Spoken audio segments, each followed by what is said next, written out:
welcome to Conversations with Robyn. On today's program we have Kim Fraser. Kim Fraser is a spiritual teacher, an author and also the founder of the Harmony Centre. Kim, thank you so much. Thank you. It's a pleasure to be here. It's great to finally have you here because it's been a while, hasn't it? We've been talking about coming on the program. And I guess one of the things that Kim and I spoke about that she is going to be sharing on today's program, just to keep you interested, there are so many different aspects to The Secret. Yes. That amazing DVD that's just totally turned the world around, and it talks about the law of attraction. Yes, attraction. And there are many other laws, aren't there? There are indeed, yes. I've been working with 12 laws, of which the law of attraction is one. Yes. Yes, and I find that when you use them all together, it's very, very good. Yep. Yes. And that's part of what today's program is about, looking at what are the other 11 laws, spiritual laws, and also the different 5 levels. Yes. I think that humanity exists in 5 different dimensions at the same time. And most of the time we've been thinking about the physical dimension, but I'd be very happy if we can talk about the other 4 as well, because I think that there's a bit of confusion between what's the inner world and what's the outer world.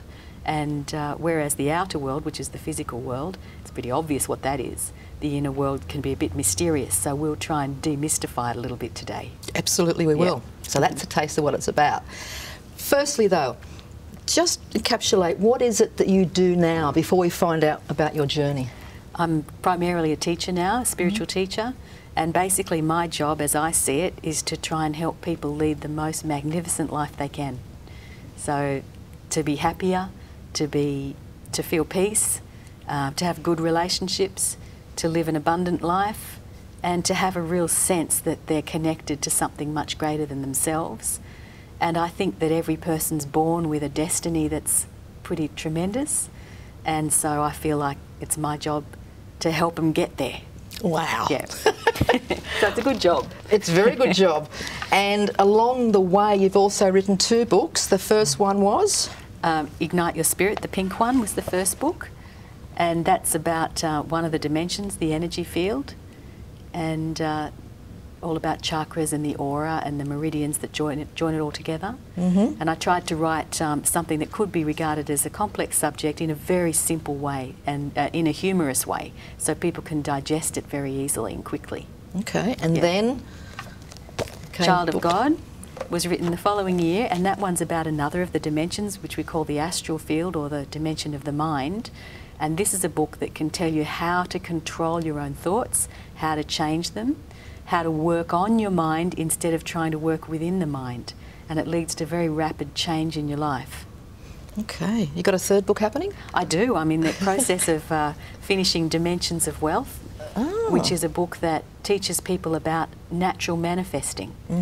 And I actually believe that as children of the divine, because I think we all are, that we have a very rich inheritance and very wealthy parents, divine parents. And it's about, well, how do you get all of the things that we need and the states of consciousness that we want to enjoy, such as happiness or peace? How do we get it? And Dimensions of Wealth is a book that sets out pretty clearly how it is you have to line up your life through these different dimensions to bring things from the unmanifest void of creative potential through into your physical life where you want them. Okay. Yeah. So it sounds a bit complex on one level, and yet on the other hand? It's simple. Okay, because you're going to make it simple, aren't you? Yeah. Yeah. Okay, now before we actually really just dive into all this, if you wonder why I'm looking down there, because that's where the 12 laws of spiritual stuff is down there. Your journey, because you weren't doing what you're doing now. No, I wasn't. What was your career? Well, most of my life I practiced law, and I was a barrister for 16 years. Before that, I worked as a trade consultant. Before that, I was at university, did law and economics.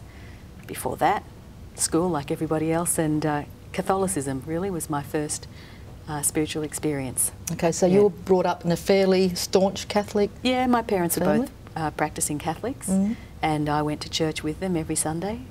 Wasn't always a happy experience at the time. What was it that you said to me when I was having a chat with you about, because the priest was very much about your experience was hell and by the way, we're not meaning to knock a religion here, I certainly don't mean that, but your experience of that was hell and brimstone and... Very much so. He was very much the, you know, fear of God and you'll go to hell if you're bad and sin and all that stuff. And as a young girl, it really didn't resonate with me and it used to make me quite annoyed going to church. And as I said to you, there are times when I wanted to deck the man. But of course, you know, I just moved on from that. But as soon as I reached the age of 18, I guess I rebelled against any kind of formal religious setting because of this experience that I'd had. Now that I've gone on this long journey through Buddhism, Hinduism, you name the ism, I've probably studied it. Now I have a deep love of my Christian background and Catholicism in particular. But it's taken a long time to get there and to go deeper into the teachings because I found as a child a lot of it didn't make sense. The human values did, of course, and the Christian values of good living I think are universal values.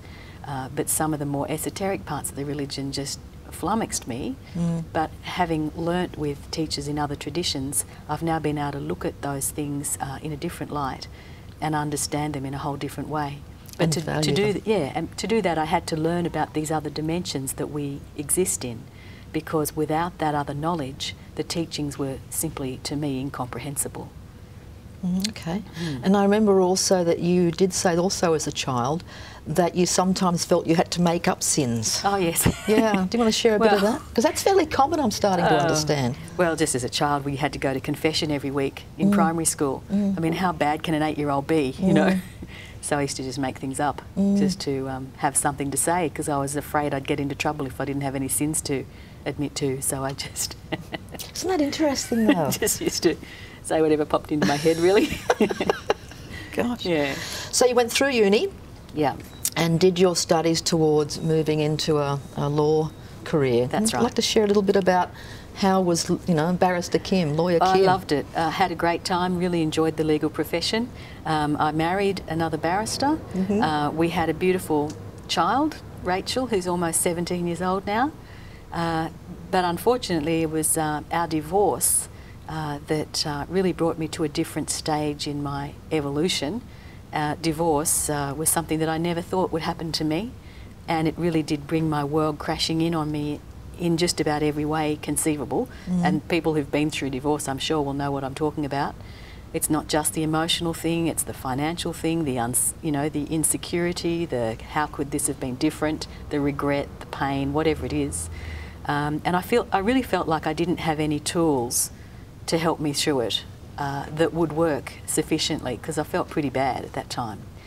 And a colleague at work suggested that I go and do a personal development seminar. So I did. And I learnt to meditate, and meditation became kind of a life raft for me. And it became something I did twice a day and continued to do that for many, many years.